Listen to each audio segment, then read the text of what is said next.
com a economia nessa, eu espero, né, que seja o fim da pandemia. A inflação chegou a 2 dígitos, é uma preocupação nossa, não há dúvida. Mas existe a lei da oferta e da procura. Muitos países estão com desabastecimento, já chegam a esse nível de desabastecimento. Nós não temos esse problema ainda. Sabemos que o custo de vida tem aumentado, os mais pobres têm sofrido bastante. O ano passado nós demos auxílio emergencial, gastamos o equivalente a 13 anos de Bolsa Família, mas o Brasil tem que voltar à normalidade. Graças até a medidas econômicas tomadas em 2019, quando o Brasil realmente apontou para a decolagem, né, a questão da economia, até umas medidas pode ser passar desapercebida para muitos, mas na verdade, muitos também, vem aquela questão da liberdade econômica, naquela época chamada de MP, da liberdade econômica, veio em boa hora, ajudou a alavancar os empregos. E vocês podem ver, nós terminamos 2020 com mais gente com carteira assinada que 2019. Isso devemos à equipe econômica, em especial do Paulo Guedes, responsável por essa parte, uma equipe que trabalhou bastante naquele momento, que não deixou de repassar recursos bastante vultosos para estados e municípios, não só para atender a questão da pandemia, bem como a expectativa de perda de arrecadação, com programas como o BEM e o PRONAMP, né? Um desses que foi proposto pelo senador Jorginho, acolhido por nós. Todo mundo trabalhou muito no ano passado, para o Brasil sofrer o menos possível. Todo mundo esperava que a gente ia cair 10%, caímos 4%, um dos países que menos caiu. Então isso deve aí ao Paulo Guedes, a sua competência e a sua liberdade para trabalhar. Mas sabemos agora que o preço do fique em casa, a economia a gente vê depois, chegou. Temos aí, pelo que tudo indica, reajuste nos combustíveis. Isso eu devo ter bola de cristal, nem informações privilegiadas que eu não tenho. É só ver o preço do barril do petróleo lá fora, o comportamento do dólar aqui dentro. Eu não tenho poderes de interferir sobre a Petrobras. A Petrobras é uma coisa que eu conversava com o Paulo Guedes, o que fazer com ela, o que propor fazer com ela para o futuro. É um monopólio, a legislação deixa ela praticamente independente. Eu indico lá o presidente, nada mais além disso. Alguns querem que a gente interfira no preço, a gente não vai interferir no preço de nada. Isso já foi feito no passado e não deu certo. No passado e outros presentes. E não deu certo. Então, infelizmente, pelos números do preço do petróleo lá fora e o dólar aqui dentro, nos próximos dias, né, a partir de amanhã, infelizmente, teremos reajuste no combustível. Prevendo isso, se antevendo a isso, nós discutimos bastante um auxílio ao caminhoneiro. Sabemos que é pouco, R$400 por mês, sabemos que é pouco, mas estamos fazendo isso tudo no limite da responsabilidade fiscal. Privatização é opção? Isso o Paulo Guedes responde para você. Tá? Privatizar não é botar na prateleira e tudo bem não, tá? É complicado a situação. Teríamos privatizado muito mais coisas se não tivesse essa burocracia toda. Agora, nós estamos no mesmo barco, pessoal. Nós aqui, chefe do executivo, os outros poderes, vocês, a imprensa, o Brasil aí agravar a situação, todo mundo vai pagar uma conta bastante alta. E temos também uma questão ideológica pela frente, que a gente vê que cresce no mundo todo, e não é essa a solução. Se fosse, né, estaremos aí elogiando a Venezuela e não criticando como o povo lá vive. Então o momento é de superarmos esse momento, que eu espero que passe, com muito trabalho, com muita responsabilidade, em cima de reformas, como elogio ao Parlamento, a questão dos precatórios, que passou com uma larga margem de votos na comissão aí, a semana passada, né? E a gente vai partir, a reforma administrativa vai continuar andando, a fiscal, entre outras. É a solução que nós temos. Deixa bem claro, a reforma administrativa não mexe com os atuais servidores. Então quem fala que o servidor vai perder algum direito, alguma garantia, não é verdade, quer tumultuar. Nós precisamos de paz, de tranquilidade, da nossa parte, muito trabalho. Tanto é que eu convidei o Paulo Guedes para dar uma... em respeito a vocês. Então vocês fazem pergunta para ele, que ele é a pessoa adequada para responder e conduzir o destino da nossa economia. E deixe bem claro, Paulo Guedes eu conheci praticamente um ano antes das eleições. Uma pessoa que eu deposito total confiança nele. Foi excepcional o trabalho dele em 2019 e melhor ainda em 2020. Estamos no corrente ano com a criação de mais de 2 milhões de empregos. Quem cria não somos nós, é iniciativa privada. Mas ela só cria porque tem respeito e confiança em nós. E nós faremos de tudo para não perder a confiança do mercado, do investidor e do cidadão de maneira geral. Repito aqui, antes de passar a palavra para o Paulo Guedes. Quando se fala em reajustar combustível, não é eu que reajusto, não sou eu. É a Petrobras. E a Petrobras está amarrada também em legislações as mais variadas possíveis. Nós buscamos maneira de minorar esse problema. Tanto é que eu entrei com um processo, né, chama-se Ação Direta de Inconstitucionalidade por Omissão no Supremo, está indo para 3 meses. O Supremo não se manifestou ainda, que diz lá, uma emenda constitucional de 2001, que o valor tem que ser nominal. E não é justo o ICMS incidir em cima dos próprios impostos federais, incidir em cima da margem de lucro, bem como no frete. Não é justo o ICMS incidir em cima disso tudo. Deixe bem claro, o governo federal mantém os impostos federais congelados desde janeiro de 2019. É um valor nominal, em real ou em centavo. Agora, não acontece com o ICMS. O ganho de governadores, toda vez que há algum reajuste na economia, é muito grande. Reajuste no combustível é muito grande. Isso não pode continuar acontecendo, é questão de bom senso. E na crise, né, quando se aumenta o combustível, não sou eu que aumento, deixo bem claro, os governadores ganham mais ainda em cima desse próprio reajuste. Vamos supor que tenha 20 centavos no preço da gasolina agora, semana que vem. Os 30% do ICMS em média incidem em cima disso. Então cada governador ganha em média mais 6 centavos por litro. Isso não é justo. Que o governo federal não está ganhando, não queremos ganhar, mas o momento é complicado na economia. O sacrifício tem que vir de todas as partes. E a forma de se calcular ICMS não é equivocada, não, é injusta.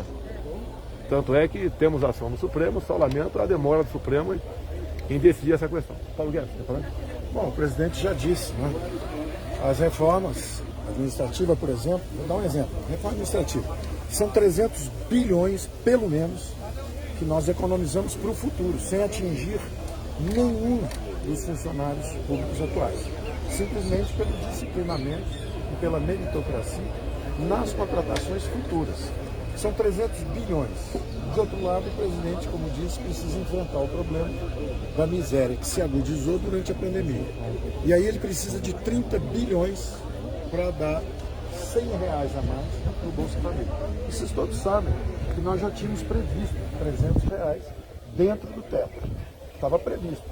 Só que o Senado não avançou com a reforma. O Senado não deu a fonte. O Senado não conseguiu avançar com o imposto de renda, que daria a fonte. Então o presidente, a política pressiona o presidente e diz, olha, nós vamos deixar os brasileiros com fome, nós vamos deixar os brasileiros mais simples, mais vulneráveis, justamente sem conseguir usar o gás de cozinha. É preciso dar uma ajuda. Todos sabem que eu defendo o teto. O teto é uma bandeira nossa de austeridade. Nós somos o país que menos caiu, mais rápido voltou e está crescendo mais do que a média do mundo inteiro. América Latina, Europa, países avançados. Então nós fizemos um trabalho, justamente com o apoio do presidente, que botou o Brasil em pé. O Brasil está caminhando e vai crescer 5% esse ano, mais de 5% esse ano. Então quando nós estamos caminhando, alguns ficaram para trás. Justamente como subiu o preço do combustível, subiu o preço da comida. Comida e energia é 50% do aumento dessa inflação toda no mundo. Então o presidente diz, ô Paulo, nós vamos tirar 10 em orçamento e política fiscal e tirar 0 no social? Ou é melhor tirar 8 ou tirar 7? Flexibilizar um pouco, mas para atender os brasileiros mais frágeis. E a nossa conversa é sempre muito franca, baseada na confiança. Eu digo, presidente, se a gente fizer uma reforma administrativa que nos dê 300 bilhões, não tem problema dar 30 bilhões para os vulneráveis, para os frágeis.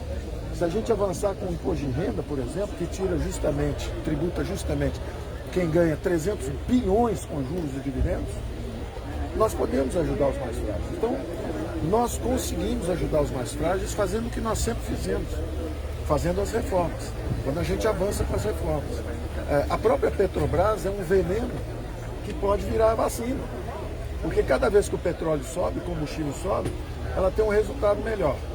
Se nós levarmos a Petrobras para o novo mercado, por exemplo, que é o que está acontecendo com a Eletrobras, vocês não tenham dúvida, problema de crise hídrica, crise de combustível, tudo isso foram monopólios estatais por 30, 40 anos. Você acha que hoje há mais chance de Foram privatização? monopólios estatais por 30 ou 40 anos. E nós estamos andando nessa direção. Nós estamos fazendo a Eletrobras, nós estamos fazendo Correios. E eu estou propondo, inclusive, isso. Vamos transformar esse veneno numa vacina, igual o soro antiofídico. Você pega o veneno da cobra. Então, houve muita roubalheira na Petrobras, no passado. Muita roubalheira na Petrobras. E, ao mesmo tempo, o preço não para de subir. Não tem competição no setor, o preço continua subindo. Ora, só o BNDES tem uma fortuna, são bilhões e bilhões em ações da Petrobras. Se nós formos para o novo mercado, nós criamos entre 100 e 150 bilhões de riqueza para os brasileiros. Vamos pegar esse dinheiro, vamos ajudar os mais frágeis, vamos acelerar os programas de transferência de renda, vamos fazer os programas sociais. Então, nós temos ferramentas. O importante é que a gente prossiga com as reformas. É como o presidente disse, nós gastamos 2 vezes mais que os países emergentes para proteger os brasileiros. Nós gastamos 10% mais que economias avançadas para proteger os brasileiros. Agora, nós fomos um país que menos se endividou. Porque justamente nós mantivemos o tempo todo esse duplo compromisso. Está aqui o dinheiro para a saúde, mas ninguém vai abusar das futuras gerações. Nós não vamos nos endividar em bola de neve como os governos passados faziam. Então, esse equilíbrio, o presidente tem nos apoiado o tempo inteiro para fazer. Só para entender sobre a Petrobras, houve um avanço na proposta de privatização? Não, o presidente, só para entender, nós somos uma aliança de liberais e conservadores contra a esquerda que estava levando o país para o caminho da miséria. Caminho da Argentina, caminho da Venezuela, caminho da miséria, o empobrecimento da população. Nós queremos o caminho da prosperidade. E nós estávamos andando na direção certa. O Brasil já estava começando a decolar quando chegou o Covid. Nós somos o que menos caiu, o que voltou mais rápido e o que está crescendo mais rápido também. E agora, recuperando a economia brasileira, esbarramos nesse problema de alguns que foram deixados para trás. E nós nos endividamos um pouco. A nossa dívida, que todo mundo dizia que ia para 100% do PIB, ela foi de 76% para 81%. Um dos países que menos se endividaram combatendo a pandemia. E gastamos bastante. Por que nós conseguimos fazer esse milagre? Foram as reformas. Nós fizemos uma reforma da Previdência, nós fizemos uma retomada dos leilões de petróleo da seção onerosa, nós temos 540 bilhões de investimento contratado. Essa história que o Brasil não vai crescer é narrativa política. O Brasil vai crescer bastante. Já está crescendo esse ano e vai crescer o ano que vem. Agora, naturalmente, precisamos seguir com as reformas que viabilizam isso. Você acredita na aprovação da reforma administrativa ainda? Eu acredito, o presidente da Câmara, Arthur Lira, está comprometido com isso. O presidente da Câmara, Arthur Lira, aprovou o imposto de renda, que daria um reforço também para o Bolsa Família.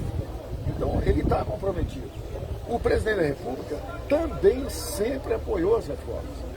Ele é um político popular, mas ele está deixando a economia ser reformista. Ele não é um populista. O presidente, ele fica num difícil equilíbrio. Porque de um lado os políticos querem botar 500, 600, 700, não é? Tem muito populista aí, candidato inclusive à presidência, falando em 600, 700, 800. Mas eles quebraram o Brasil e não fizeram esse auxílio emergencial. Eles quebraram o Brasil e não tiveram coragem de taxar os super ricos.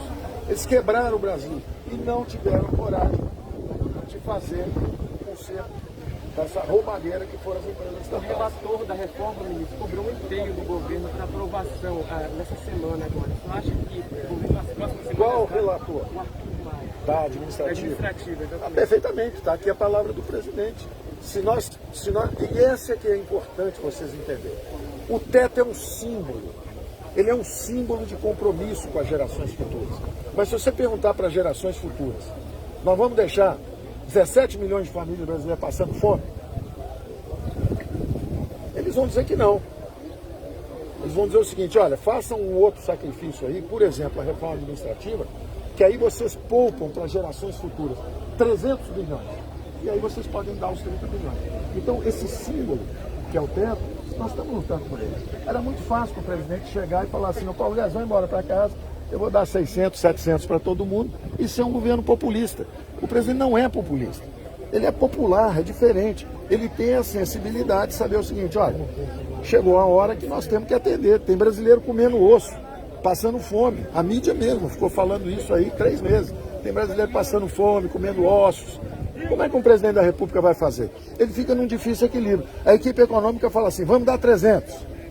Aí os políticos, vamos dar 600. Aí ele vira e fala, olha, vamos dar 400? Aí eu, como economista, tenho que avisar o presidente, isso aí nós temos que pedir uma licença porque nós vamos atingir o teto. Ah, podemos reformular o teto. A reformulação é tecnicamente correta, para sincronizar as despesas com o teto. Hoje eles estão descasados, então a periodicidade deles ser casado. Mas é evidente que todo mundo vai dizer, ah, isso é um oportunismo político. Era muito mais fácil para ele falar, olha, eu vou criar uma medida de emergência. Calamidade pública, vou decretar o estado de calamidade pública. Primeiro teve uma calamidade pública pela crise sanitária e agora pelos efeitos da pandemia sobre os pobres. Ele podia pegar todo esse discurso da fome e falar o seguinte, olha, vou fazer um orçamento paralelo, vou fazer um orçamento de guerra, igual foi feito o ano passado. Ele não é populista, ele não está fazendo isso. Ele está pedindo justamente o seguinte, como é que a gente resolve esse problema?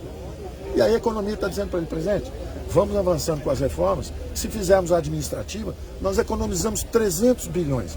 Então qualquer pessoa séria no Brasil vai entender, olha, eles realmente empurraram um pouquinho mais aqui o teto, mas em compensação gastaram 30 e economizaram 300. Então eles estão fazendo o dever de casa. Presidente, Paulo acho Guedes, que esse conflito está minutos, pacificado entre a ala econômica... Só ele que pergunta, eu queria fazer uma pergunta para o senhor. Vamos fazer a pergunta, perfeito. Presidente. Perfeito. No passado, foi proposto a isonomia salarial. O que ia acontecer? O salário mínimo, que ganha pouco, teria um aumento maior. E ia diminuindo os aumentos, quem ganhasse mais receberia menos. Com isso, vocês iam economizar muito dinheiro fazendo a isonomia salarial. Porque isso, ninguém comenta isso, nem a imprensa. A imprensa só faz porque tumultuar. Então, por que não pergunta se isonomia salarial? Por exemplo, o cara ganha 30 mil, ele vai ter um aumento de 10%. O cara ganha 15 mil, vai ter um aumento maior. Então, isso vai igualar a classe salarial. Por que isso não é feito? Isso tem uma explicação interessante para atacar esse problema, que são os super salários. Os super salários. Na administração pública tem super salários. Isso poderia ser feito também dentro de uma reforma, mas nem isso nós estamos fazendo. A sua pergunta é pertinente. A nossa reforma administrativa, ela é tão generosa com o atual funcionalismo que nem isso ela faz. Ela não está atingindo nem os super salários. Ainda assim, só com a gestão efetiva, com a valorização dos quadros públicos, com a meritocracia, nós vamos economizar, no mínimo, 300 bilhões de reais nos próximos 8, 10 anos. 300 bilhões. Eu pergunto, qualquer economista sério, você pergunta, vem cá, você dá 30 bilhões para os mais fracos hoje, para os mais frágeis, para os que precisam de ajuda, mas em compensação você economiza 300 bilhões para filhos e netos? A resposta é sim, presidente. Se for isso, não tem problema. Eu peço exceção para o teto. Presidente, o G20 começa agora dia 30. É uma oportunidade de mostrar ao mundo que o Brasil avançou na vacinação? G20, eu tive lá. Eu fui lá e mostrei para eles que o Brasil caiu menos do que os países do G20, voltou mais rápido que os países do G20, está crescendo mais do que a média do G20 e vacinou mais do que o mais avançado deles que produziu a vacina, que são os americanos. Nós já vacinamos 94% primeira dose da população e já vacinamos 50 e tantos por cento com as 2 doses. Então, isso é um retorno seguro ao trabalho. É um retorno seguro ao trabalho. A economia está voltando com tudo. Eu recebi hoje informação, todo dia eu recebo informações. A Receita Federal está no recorde de arrecadação. A geração de emprego está gerando 370 mil empregos por mês. O Réveillon no Rio de Janeiro, 100% de ocupação, já tudo reservado. Esse final de ano, o setor mais vulnerável nosso, que mais sofreu, que foi turismo, serviços, comércio, vai explodir de crescimento. Então o Brasil está crescendo e o Brasil vai crescer. São 540 bilhões de investimento. Daqui até o fim do ano nós ainda vamos seguir com Correios, com a Eletrobras. Eu acho, o ministro Tarcísio tem dito, por exemplo, que acredita que nós vamos conseguir mais 540 bilhões de compromissos. Nós vamos chegar a quase 1 trilhão de investimentos. Compromisso, isso não são planos, isso são compromissos, contratos assinados. Sexta-feira próxima, o ministro deve estar fazendo a Dutra, a concessão da Dutra, que é também, de novo, mais dinheiro para o governo, para justamente pagar para os mais frágeis. Então, o que está acontecendo é o seguinte, nós conversamos com o G20 e mostramos o seguinte, o governo gastava 19,5% do PIB. Com a pandemia, nós fomos a 26,5%. Foi o país que deu um dos maiores saltos para proteger a população. Aí voltamos esse ano para 19,5%. E o ano que vem nós vamos cair para 17,5%. Aí o presidente fala, em vez de 17,5%, que tal cair só para 18,5%?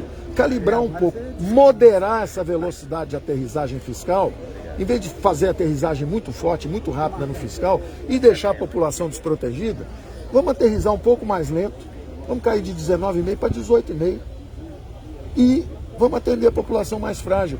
Isso aí politicamente é incontornável. Eu não teria bom senso. As pessoas falam, mas você é o defensor do teto. Eu sou defensor do teto, eu vou continuar defendendo o teto, eu defendo as privatizações. Agora, o presidente tem que tomar uma decisão política muito difícil. Se ele respeita o teto, ele deixa 17 milhões de famílias passando fome.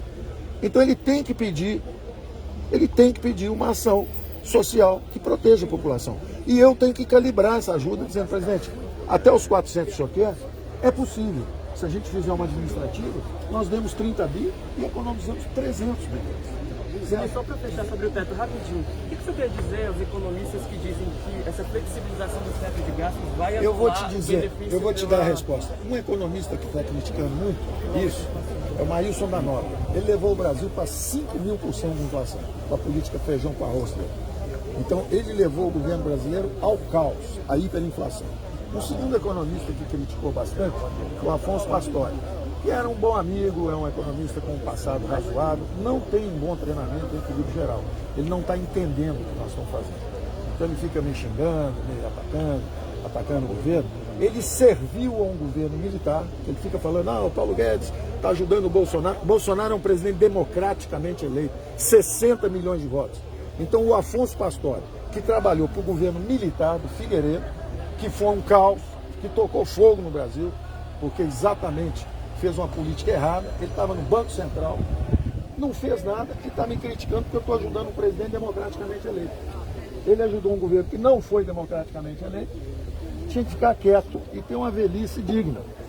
O outro que está criticando é o Henrique Meirelles, candidato. Ele trabalha para qualquer partido, a qualquer momento, em qualquer lugar, a qualquer hora. Ele está sempre à disposição, tá certo? Então, está criticando.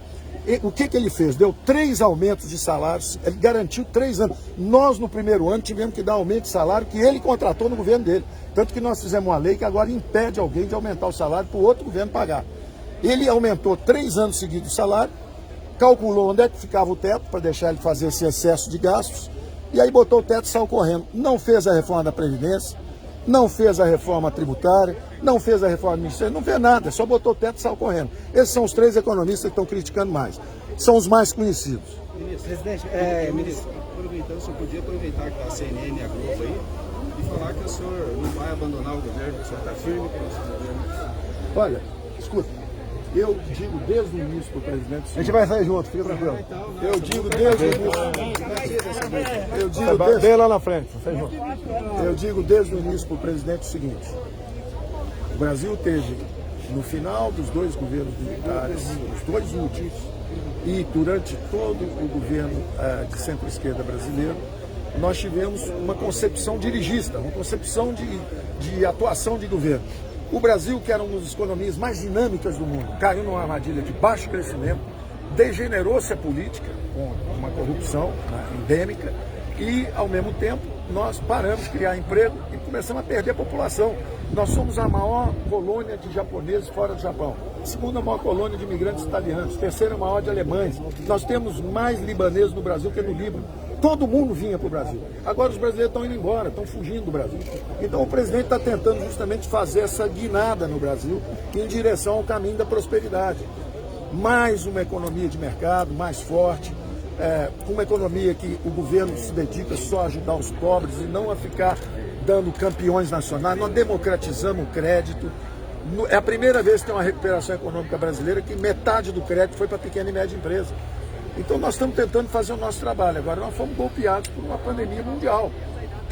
Como é que nós podemos jogar a culpa, seja no presidente, seja no ministro, por uma pandemia mundial? Nós estamos fazendo o que é possível e queremos a cooperação. Eu peço sempre ajuda e eu digo sempre, nós acreditamos na democracia brasileira, nós acreditamos no Congresso para nos ajudar nas reformas, o Supremo tem nos ajudado nas reformas, às vezes alguém se excede aqui ou ali, mas é da democracia. O presidente sempre fala, vou jogar dentro das 4 linhas, vou jogar dentro das 4 linhas. Agora nós esperamos que todo mundo jogue dentro das 4 linhas, que a mídia procure a verdade, em vez de fazer militância política, que o presidente do Senado avance com as reformas, que ele se lança presidente da República agora, presidente do Senado. Ele se lança presidente da República. Como é que pode ser, se ele não avançar com as reformas, como é que ele vai defender a própria candidatura dele? Ele precisa avançar com as reformas, ele precisa nos ajudar a fazer as reformas. Ele não pode fazer militância também. E eu tenho certeza que não vai fazer.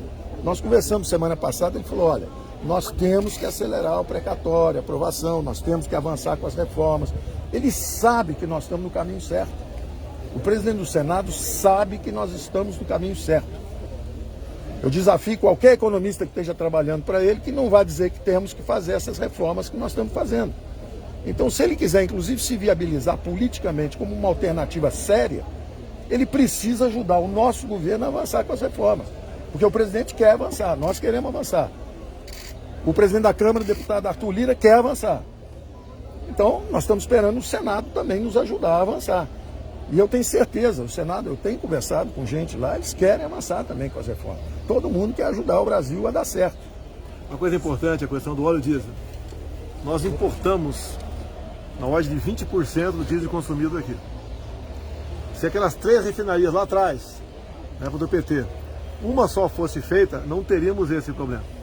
Além de não fazerem, 3 refinarias, 2 no Nordeste e uma no Sudeste, deixou uma dívida na casa dos 100 bilhões de reais para quem bota combustível no carro pagar. Então quer justificar o que está acontecendo, estão mostrando o que está acontecendo, o que foi feito de errado lá atrás. Nós praticamente saneamos muita coisa no Brasil. Em 2015, a estatal deu prejuízo de dezenas de bilhões de reais. Em 2020, deu lucro de dezenas de bilhões. Essa diferença está na casa dos 100 bilhões, dinheiro que ia embora, por ralo. E nós tratamos com responsabilidade. Você pega uma CEAGESP em São Paulo, um foco de roubalheira, tudo que de errado tinha, acontecia lá.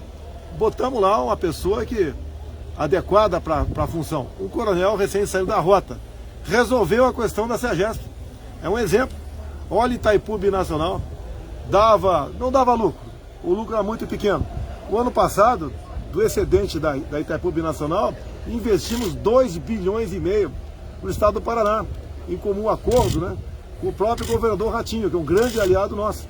A segunda ponte com o Paraguai, extensão da pista do aeroporto de Foz do Iguaçu.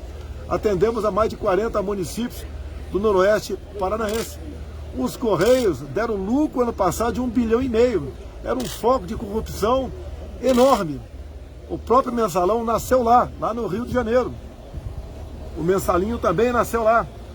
E nós, o ano passado, com a administração de um general, passou a dar lucro de 1,5 bilhão ano passado. E a previsão desse ano é dar lucro de 3 bilhões. Ou seja, nós estamos no caminho certo. Olha como era o Inmetro. Lá atrás, tomada de 3 pinos. Quando nós, eu e o Paulo Guedes, descobrimos aqui, o Inmetro queria trocar os tacógrafos de todas as viaturas do país, mais de 2 milhões de caminhoneiros, queria também um chip para bomba de combustível e queria trocar todos os taxistas do Brasil, nós de 500 mil taxistas. O que nós fizemos? Não só abortamos essa questão, como demitimos toda a diretoria e a presidente do Inmetro naquele momento. Hoje o Inmetro trabalha para o Brasil, tanto é que ninguém reclama do Inmetro. Botamos lá um coronel formado pelo IME, deu certo. Era um choque de autoridade, choque de responsabilidade. Muitas áreas do Brasil não é nem tanto o gestor, é um caso de polícia para começar. Estamos tratando o Brasil de forma adequada. Temos muitos gestores do nosso lado, mas a questão de moralizar aquela questão é importante.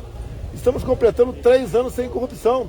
Isso não é virtude, é obrigação. Mas até há poucos anos tínhamos 2, 3 escândalos por semana. E olhe, se isso não tivesse feito, como estaria a nossa economia agora, com essa crise econômica, né, pós-pandemia, no mundo todo. É a marca do nosso governo.